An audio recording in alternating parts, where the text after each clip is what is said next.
નમસ્કાર વિદ્યાર્થી મિત્રો, હું રાજેન્દ્ર પડિયાર ઓનલાઈન ટીચિંગમાં આપ સર્વેનું હાર્દિક સ્વાગત કરું છું.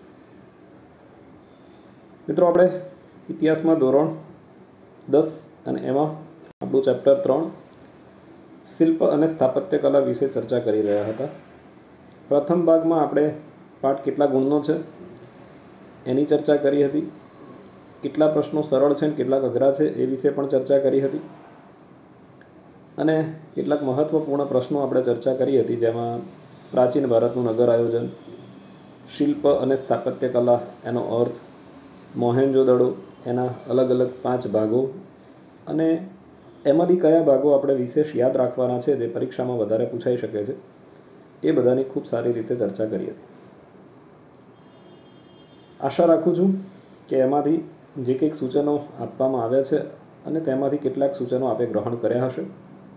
આ સૂચનો આપણને ચોક્કસથી પરીક્ષામાં વધારે ઉપયોગી સાબિત થશે. આજે આપણે પાઠ 3ના બીજા ભાગમાં કેટલાક પ્રશ્નોની ચર્ચા કરીશું, જેમાં પ્રથમ આપણી સ્ક્રીન ઉપર જે પ્રશ્ન દેખાઈ રહ્યો છે એ છે હડપ્પા નગરનો પરિચય, એટલે કે પ્રાચીન ભારતના એક નગર હડપ્પાનો પરિચય આપો. તો અહીંયા મહત્ત્વપૂર્ણ પ્રશ્નમાંનો એક પ્રશ્ન તો કહી શકાય, પરંતુ પૂછાવાની દ્રષ્ટિએ આની શક્યતા થોડીક ઓછી છે, એટલે આપ એને એ પ્રમાણે કરવાની કોશિશ કરજો. મોટે ભાગે ઉપરયુક્ત જે પોઈન્ટ છે, પહેલો પેરેગ્રાફ, એમાંથી આપણે કેટલાક MCQ યાદ રાખીશું અને બાકીના એટલા બધા કહી શકાય એટલા સારા પ્રશ્નમાં આનો સમાવેશ ન કરી શકાય, તો આપ એને એ રીતે નિહાળશો અને તૈયાર કરશો. પહેલો આપણો હેતુલક્ષી સવાલ છે કે આ નગરનું સંશોધન કોને અને ક્યારે કર્યું? તો ઈસવીસન 1921માં સર જ્હોન માર્શલ અને કર્નલ મેકેના નેતૃત્વ હેઠળ આપણા ભારતીય પુરાતત્વવિદ દયારામ સાહાનીના નેતૃત્વમાં થયું હતું. ક્યાં સ્થિત છે આ નગર? તો પંજાબના મોન્ટેગોમરી જિલ્લામાં આવેલા હડપ્પા પાસેથી ખોદકામ દરમિયાન ભારતીય નગર સભ્યતાના અતિ પ્રાચીન અવશેષો મળી આવ્યા હતા અને એમાંનું આ એક શ્રેષ્ઠ નગર છે હડપ્પા. એટલે ભારતમાં જેટલા પણ પુરાતત્વીય નગરો મળી આવ્યા એમાંનું આ કદાચ સૌ પ્રથમ નગર હોવાનું કહેવાય છે. સિંધુ ખીણની સંસ્કૃતિના અવશેષો સૌપ્રથમ હડપ્પા સ્થળેથી મળી આવ્યા હતા, એટલે કે એ સૌથી પ્રાચીન નગર છે. એટલા જ માટે ભારતીય સંસ્કૃતિના જે 3 મુખ્ય નામ છે એમાંનું એક નામ એટલે સિંધુ ખીણની સંસ્કૃતિ, બીજું એ નગર ઉપરથી પડેલું હડપ્પીય સંસ્કૃતિ અને ત્રીજું ભારત દેશ ઉપરથી પડેલી ભારતીય સંસ્કૃતિ, એ રીતે ઓળખવામાં આવે છે. અહીંયા જ્યારે ઉત્ખનનની પ્રક્રિયા હાથ ધરવામાં આવી ત્યારે પાષાણ અને તાંબાના ઓજારો અને અન્ય ચીજ વસ્તુઓ પણ મળી આવ્યા હતા. પાષાણ એટલે પથ્થર અને તાંબુ એટલે તામ્ર. આના ઓજારો એટલે શસ્ત્રો અને કેટલીક રોજબરોજની જીવન ઉપયોગી વસ્તુઓ પણ મળી આવી હતી અને માટે આ સંસ્કૃતિને તામ્ર પાષાણ યુગની સંસ્કૃતિ પણ કહેવાય છે. એટલે એક ચોથું નામ જે બહુ વધારે ઉપયોગમાં નથી આવતું, માત્ર આના કારણે પડેલું નામ છે. નગર રચના ખૂબ જ વ્યવસ્થિત અને આયોજનપૂર્વકની હતી, જેવી રીતે આપણે મોહેન્જો-દડોની છે એની આસપાસ સારી નગર રચના હતી. સૌથી વધારે એના કોઠારો અને કિલ્લાઓ ખૂબ નોંધપાત્ર હતા અને એ લોકો અલંકારો પહેરવાના શોખીન હશે એવું એના અવશેષો ઉપરથી, એના પુરાવા ઉપરથી આપણે કહી શકીએ. એટલે આનું મૂલ્યાંકન આપણે કરીએ તો મેન તમારે થોડાક નામ અને એક વર્ષ યાદ રાખવાનું છે. પંજાબનો જે મોન્ટેગોમરી જિલ્લો છે એ ખાસ વિશેષ યાદ રાખજો, કારણ કે હડપ્પાનું જે નગર છે એ ત્યાંથી મળી આવ્યું, એટલે એ સવિશેષ પૂછાય. અને બાકીના મુદ્દાઓમાં જે 3 નામ યાદ હતા આપણા, એ સિવાય એક નવું નામ ઉમેરાયું છે, તામ્ર પાષાણ યુગની સંસ્કૃતિ. કદાચ પૂછાય તો આપણે ધ્યાન રાખવું રહ્યું. ધોળાવીરા વિશે માહિતી. આ પાઠમાંથી હું લગભગ 8 થી 10 પ્રશ્નો વિદ્યાર્થીઓને તૈયાર કરવા માટે આપું છું બોર્ડની પરીક્ષામાં. એમાં અગાઉ ચાલે એમાંથી 2 પ્રશ્નો છે. એક મોહેન્જો-દડોના રસ્તાઓ અને બીજો મોહેન્જો-દડોની ગટર યોજના, એવું આપણે એમાં ILPમાં લખેલું. તો અહીંયા પણ વિદ્યાર્થીઓને કદાચ એ રીતે લખીશું તો વધારે યાદ રહેશે.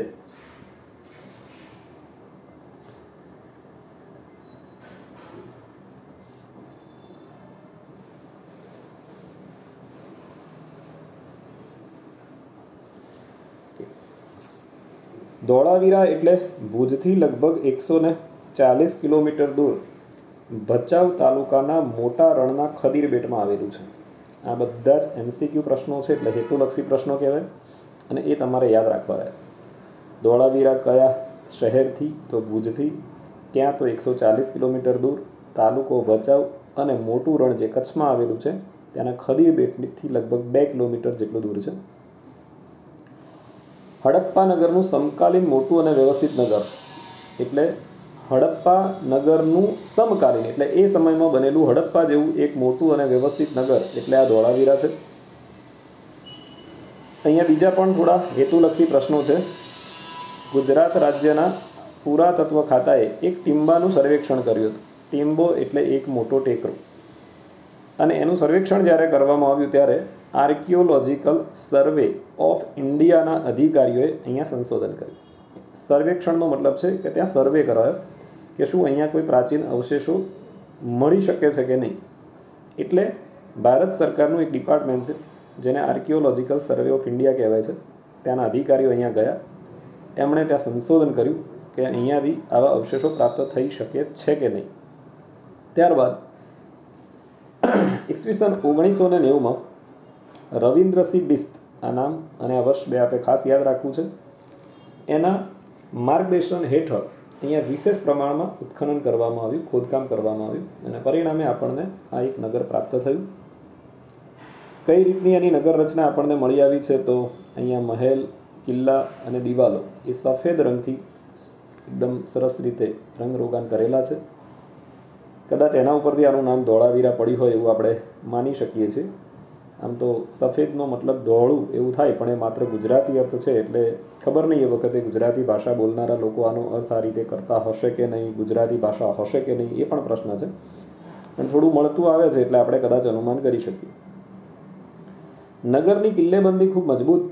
કિલ્લેબંધી એટલે ચારે બાજુ ઊંચી ન કૂદી શકાય, ન ઠેકી શકાય એટલી મજબૂત દિવાલો એ કિલ્લેબંધી કહેવાય છે. એ સુરક્ષાની દ્રષ્ટિએ રક્ષણાત્મક દિવાલોવાળી છે. એટલે પહેલાંના સમયમાં રક્ષણાત્મક કિલ્લાઓ અથવા દિવાલો વધારે મજબૂત બનાવવામાં આવતી હતી. એના અનેક કિલ્લાઓ તમને ક્યાંક ને ક્યાંક ગુજરાતમાં અને ભારતના અન્ય રાજ્યોમાં જોવા મળશે મિત્રો, જેની અંદર પથ્થર, ઈંટો અને માટી આ બધાનો ઉપયોગ થયેલો છે.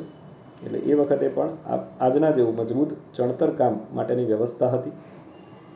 સૌથી વિશેષ વ્યવસ્થા એ આંખે ઉડીને વળગે એવી છે કે નગરમાં પીવાનું પાણી ગળાઈને શુદ્ધ બનીને આવે તેવી વ્યવસ્થા હતી. આખા નગરનું પાણી એકસાથે શુદ્ધ ગળાઈને આવે એવી વ્યવસ્થા આજે 21મી સદીમાં પણ મિત્રો આપણે કરી શક્યા નથી. બરાબર? તો પાણીના શુદ્ધિકરણની આ વ્યવસ્થા ખરેખર અદ્ભુત છે, ખૂબ વખાણવા લાયક છે. આજે આપણા ઘરમાં કદાચ આપણે RO પ્લાન્ટ લગાવીએ છીએ અને કદાચ હું માનું ત્યાં સુધી તમે પણ એને સ્વીકારશો કે કદાચ ભારતના બધા લોકોના ઘરમાં વ્યવસ્થા નહીં થઈ શકી હોય. ખાસ કરીને જે લોકોને એના વિશે જાગૃતતા નથી, જે બહુ ગરીબ છે, એ લોકો હજુ સુધી આવું શુદ્ધ પાણી જે આપણે RO દ્વારા પી શકીએ છીએ એવું કદાચ ન પણ પી શકતા હોય. પણ અહીંયા એવી વ્યવસ્થા હતી કે બધા જ લોકો એકસાથે આવું પાણી પી શકે. તો મિત્રો, હવે આ જે પ્રશ્ન છે પૂછાયો છે, એટલે એમાં કેટલાક વિકલ્પો છે, એટલે આપણને 100% મદદ મળશે. સૌથી પહેલી લાઈન અને ત્યારબાદ ત્રીજો જે પોઈન્ટ છે, આ બંનેમાં સારા સારા હેતુલક્ષી પ્રશ્નો છે. અને ત્યારબાદ જે વાક્ય રચના છે એમાંથી જે કંઈક આપણને વધારે સારી રીતે યાદ રહે. આકૃતિ પણ બાજુમાં આપેલી છે, સુંદર મજાના દ્રશ્યો એમાં દેખાઈ રહ્યા છે તમને કે કઈ રીતની અદ્ભુત નગર રચના આપણને એમાં જોવા મળે છે. મિત્રો, લોથલ ભારતનું અગત્યનું બંદર હતું. સમજાવો. આ થોડુંક ટ્વિસ્ટ કરવામાં આવે. મૂળ આપણે આમાંથી યાદ શું રાખવાનું છે? લોથલ બંદર વિશે માહિતી આપો. એટલે કે લોથલ શબ્દ પડે એટલે આપણે આવો એક પેરેગ્રાફ આપેલો છે બુકમાં અને લખી દેવા. લોથલ એના વિશેની માહિતી કેમ ભણવાની છે? તો આ પણ હડપ્પા કાળનું એક સમકાલીન નગર છે. એની પણ કેટલીક વિશેષતાઓ હતી. જેમ કે હેતુલક્ષી સવાલો સાથે એની ચર્ચા શરૂ કરીએ તો અમદાવાદ જિલ્લો, ધોળકા તાલુકો અને ભોગાવો અને સાબરમતી નદી. આ પ્રશ્નો ખાસ યાદ રાખવાના છે તમારે. ક્યાં? તો અમદાવાદ જિલ્લામાં, તાલુકો તો ધોળકા અને કઈ બે નદી વચ્ચે? તો ભોગાવો અને સાબરમતી નદી વચ્ચેના પ્રદેશમાં છે. ખંભાતનું જે અખાત છે ત્યાંથી લગભગ આ નગર 18 કિલોમીટર દૂર સ્થિત છે. આ નગર જ્યારે ખોદકામ કરવામાં આવ્યું એટલે કે એની શોધ કરવામાં આવી ત્યારે એમાં ઉપરા ઉપરી 3 થર મળી આવ્યા. થર એટલે પહેલો સ્તર, એના ઉપર બીજો સ્તર, એના ઉપર ત્રીજો સ્તર. લોથલનો જે પૂર્વ ભાગ છે એનો જે નીચાણવાળો ભાગ છે એમાં ભરતીના સમયે વહાણ લાગરવા માટેનો એક મોટો ધક્કો એટલે જેને ડોકિયાળ કહેવાય. આપણી ભાષામાં કહીએ તો વહાણ લાગરવા માટેની જગ્યા.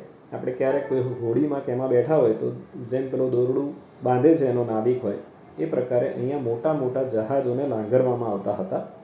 એ જગ્યાને ડોકિયાળ અથવા તો સામાન્ય ભાષામાં ધક્કા તરીકે ઓળખવામાં આવે છે. આ ધક્કાની ગોદીમાં વહાણ સ્થિર રાખીને માલ ચડાવવા ઉતારવામાં આવતો હતો. ગોદી એટલે પાર્કિંગ કહેવાય જહાજ માટેનું. એ પ્રકારની જે વ્યવસ્થા કરી હોય વહાણ માટેની એને ગોદી કહેવામાં આવે.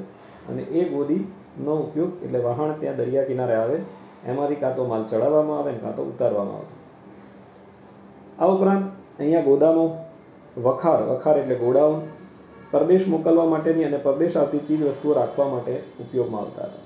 એટલે અહીંયા એકદમ જૂનો શબ્દ છે વખાર અને અત્યારનો લેટેસ્ટ શબ્દ છે ગોડાઉન અથવા ગોદામ.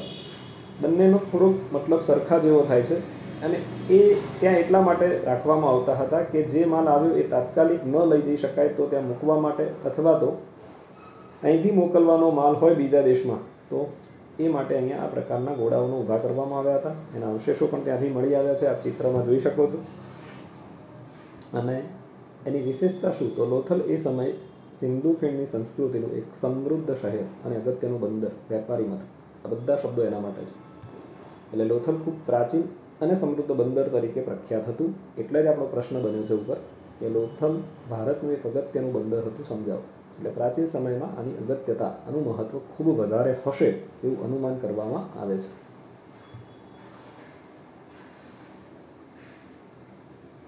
અહીંયા તમારી સ્ક્રીન ઉપર જે પ્રશ્ન છે એ સ્તૂપ એટલે શું? સમ્રાટ અશોકના સમયના કયા 5 સ્તૂપો જાણીતા છે? અને ત્યારબાદ મૌર્ય યુગ દરમિયાન કઈ સ્થાપત્ય કલા વિકસી હતી? આ 3 પ્રશ્નોનો સમાવેશ થયેલો છે. સંભાવના શક્યતાઓની દ્રષ્ટિએ જોઈએ તો સ્તૂપ એટલે શું એ તમારે યાદ રાખવું પડશે, કારણ કે સ્તૂપની ડેફિનેશન 100% જરૂરી છે. સાંચીના સ્તૂપનો પરિચય આપો એવો સવાલ બોર્ડમાં સવિશેષ પૂછાયો છે, એ આના પછી તરત આવશે. એટલે એ ઇન્ક્લુડ કરીને પૂછાવાના ચાન્સીસ વધારે છે. એટલે સ્તૂપની વ્યાખ્યા આપે 100% યાદ રાખવી રહી. 5 સ્તૂપોના નામ પણ પૂછાઈ શકે, પણ એ સવાલ થોડોક ટૂંકો બની જશે મિત્રો, 2 જ માર્ક્સનો બની જશે. એટલે 3 સવાલો કદાચ સાથે જે ઉપર પૂછેલા છે એ રીતે બની શકે. ભગવાન બુદ્ધના દેહાવશેષો, દેહ એટલે શરીરના અવશેષોને એક પાત્રમાં મૂકી તેના પર બનાવવામાં આવતી અર્ધગોળાકાર ઇમારત. એટલે જેવી રીતે હિન્દુ ધર્મના પવિત્ર જે ધર્મસ્થાનો છે એવી રીતે અહીંયા પણ બૌદ્ધ ધર્મના લોકો પૂજા અર્ચના કરવા માટે જતા હોય છે. તો ત્યાં ભગવાન બુદ્ધના નખ, વાળ, દાંત, અસ્થિ, રાખ આ બધા દેહાવશેષોમાંથી કોઈ પણ એક અવશેષનો પણ એક નાનો ભાગ એને એક દાબડામાં, પાત્રમાં મૂકવામાં આવે, તેના પર ઈંટો અથવા પથ્થરોનું અર્ધગોળાકાર ચણતર કરવું, આ પ્રક્રિયાને સ્તૂપ કહે છે. 5 સ્તૂપો છે. સાંચીનો સ્તૂપ, સારનાથનો ધર્મરાજીકા સ્તૂપ, બેરતનો સ્તૂપ, લોરિયા પાસે નંદનગઢનો સ્તૂપ અને ગુજરાતમાં દેવની મોરીનો સ્તૂપ. હેતુલક્ષી પ્રશ્નોની રીતે જોઈએ ને મિત્રો તો તમને ગુજરાતમાં કયો પ્રસિદ્ધ મૌર્યકાલીન સ્તૂપ છે એ થોડીક વધારે સંભાવના છે. તો આપે સૌથી વધારે આમાંથી યાદ રાખવાનો છે દેવની મોરીનો સ્તૂપ. એટલે કે મૌર્ય કાળના પ્રસિદ્ધ સ્તૂપોમાંનો કયો સ્તૂપ ગુજરાતમાં છે? તો આ એક સ્તૂપ ગુજરાતમાં છે. એટલે એને સવિશેષ આપણે યાદ રાખવું પડશે. સ્તંભ લેખો. મૌર્ય કાળની અંદર શિલ્પ અને સ્થાપત્ય એનો ખૂબ સારો વિકાસ થયો હતો, જેમાં સ્તંભ લેખો એટલે કે સમ્રાટ અશોક એક મૌર્ય વંશનો મહાપ્રતાપી રાજા કહેવાય છે મિત્રો. એણે બૌદ્ધ ધર્મનો ખૂબ જ પ્રચાર કર્યો હતો, પરંતુ એ ઈચ્છતો હતો કે પોતે જે આવું સારું જ્ઞાન મેળવી ચૂક્યો છે એ જ્ઞાન બીજા લોકોમાં પણ ફેલાય. એ માટે એણે અલગ અલગ સ્થળે એને કોતરાવાનું નક્કી કર્યું. એટલા માટે તમારો પહેલો હેતુલક્ષી સવાલ બનશે કે કોણે, તો સમ્રાટ અશોકે, અને બીજો શું કોતરાવ્યું હતું સ્તંભો પર, તો ધર્માજ્ઞાઓ કોતરાવી હતી. આ તમારે યાદ રાખવાનું છે, જે શિલ્પકલાના ઉત્તમ નમૂના રૂપ કહેવાય છે. એટલે કે મૌર્ય સમ્રાટ અશોકે પોતાના બૌદ્ધ ધર્મના પ્રચાર માટે ધર્માજ્ઞાઓ કોતરાવી હતી એ સ્તંભો પર, અને એટલા માટે એ શિલ્પકલામાં આવશે, અને એ કેટલીક પ્રખ્યાત શિલ્પકલામાંનું એક છે જે સ્તંભો ઉપર કોતરાવેલી છે એ શિલ્પકલા. હવે એમાં પણ સ્તંભની વિશેષતા જુઓ તમે કે આ દરેક સ્તંભને એક એક પથ્થરમાંથી કોતરેલો છે. એટલે કદાચ થોડુંક વિચારીને તમે એને કરશો તો તમને થોડુંક યાદ આવશે કે એક ગમે તેવા આકારમાંથી એક સ્તંભ કોતરવો અને એ સ્તંભ ઉપર પાછી આજ્ઞાઓ લખવી એટલે વધારે અઘરું બની શકે છે કોતરીને. અને એ પ્રકારના આ સ્તંભો છે. એક હેતુલક્ષી સવાલ બીજો આવશે, કઈ લિપિમાં છે, તો બ્રાહ્મી લિપિમાં આ કોતરાયેલા છે. એક જ પથ્થરમાંથી કોતરાયેલા આ સ્તંભોને ઘસીને એટલો સરસ ચળકાટ આપવામાં આવ્યો છે કે જો દૂરથી જોઈએ તો આપણને લાગે જ નહીં કે આ સ્તંભ પથ્થરમાંથી બન્યા હશે, જાણે કોઈ ધાતુમાંથી બનાવ્યા હોય એવા આપણને લાગે. આ સ્તંભોમાં અંબાલા, મેરઠ, અલ્હાબાદ, સારનાથ, લોરિયા પાસેનું નંદનગઢ, સાંચી, કાશી, પટના અને સૌથી વિશેષ બુદ્ધ ગયા. બુદ્ધ ગયાને વિશેષ હું એટલા માટે કહીશ કે જ્યાં ભગવાન બુદ્ધે બેસી અને પોતાનો ઉપદેશ આપ્યો હતો ત્યાં વૃક્ષનું પણ આજે વધારે મહત્વ છે અને સ્થળનું પણ વધારે મહત્વ છે. માટે બીજું એક મહત્વ છે સારનાથનું, જ્યાં ભગવાન બુદ્ધના ઉપદેશનું સ્થાન છે. બુદ્ધ ગયા ત્યાં આગળ એમણે પોતે તપશ્ચર્યા કરી એવું કહેવાય છે બોધિ વૃક્ષ નીચે, અને સારનાથમાં બેસીને એમણે ઉપદેશ આપ્યો હતો. અને થોડુંક ઐતિહાસિક મહત્વ હમણાં જે સ્થળનું વધ્યું એ પણ તમારા ધ્યાન ઉપર દોરી દઉં, કદાચ 2-3 નામ યાદ રાખવા હોય તો. એ છે અંબાલા મિત્રો, જ્યાં હમણાં આપણા રાફેલ આવ્યા હતા 5. બરાબર. 2 મુખ્ય હેતુલક્ષી પ્રશ્નો તમારે યાદ આમાંથી રાખવાના છે. એક, સમ્રાટ અશોકે સ્તંભ લેખો ઉપર શું કોતરાવ્યું હતું, તો સમ્રાટ અશોકે સ્તંભ લેખો પર ધર્માજ્ઞાઓ કોતરાવી હતી. અને આ સ્તંભ લેખો કઈ લિપિમાં કોતરાયા હતા, તો આ સ્તંભ લેખોની લિપિ છે બ્રાહ્મી. એટલે 2 વિકલ્પો તમારે અહીંયાથી યાદ રાખવાના છે વિશેષ, અને એ તમને 100% યાદ રહેશે. હવે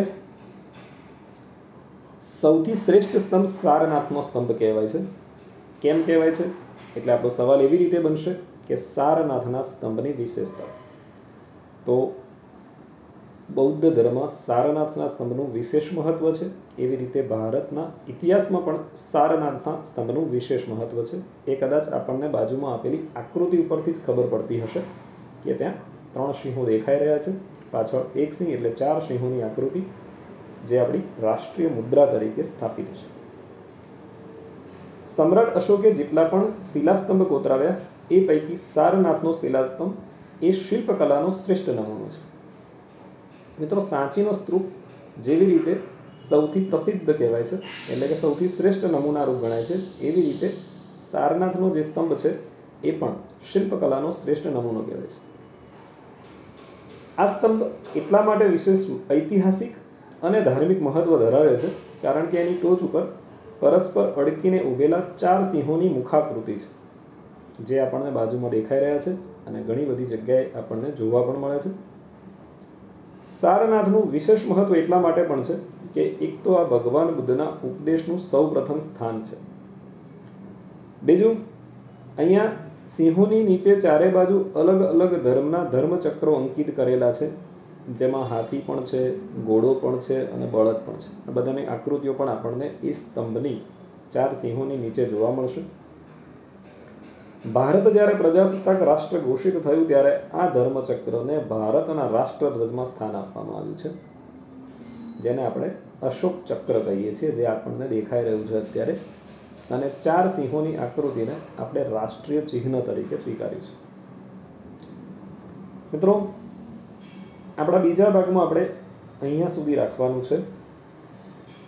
જે પ્રશ્નો ચાલે એને આપણે એકવાર ફરીથી મૂલ્યાંકનમાં લઈએ છીએ, એટલે કે એની ચર્ચા મૌખિક કરીએ છીએ. આપ 100% એમાં વિડીયો જોતી વખતે ધ્યાનમાં લીધા હશે. આજનો આપણો જે પ્રથમ પ્રશ્ન હતો એ હડપ્પા, જેમાં મેં કહ્યું તમને કે પ્રશ્નની દ્રષ્ટિએ એની શક્યતા ઓછી છે. ટેક્સ્ટ બુકમાં આપ જોશો તો હજી પણ એ હડપ્પા નગર જ્યાં શરૂ થાય છે ત્યાં થોડા વધારાના વિકલ્પો તમને મળશે.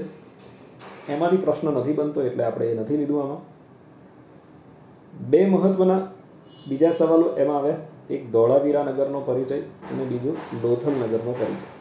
એ કોઈ પણ સંજોગોમાં તમારે કરવાના રહ્યા. ત્યારબાદ સ્તૂપ વિશેની થોડીક માહિતી છે, જેની વ્યાખ્યા અને મૌર્યકાળના પ્રસિદ્ધ સ્તૂપોની આપણે ચર્ચા કરી.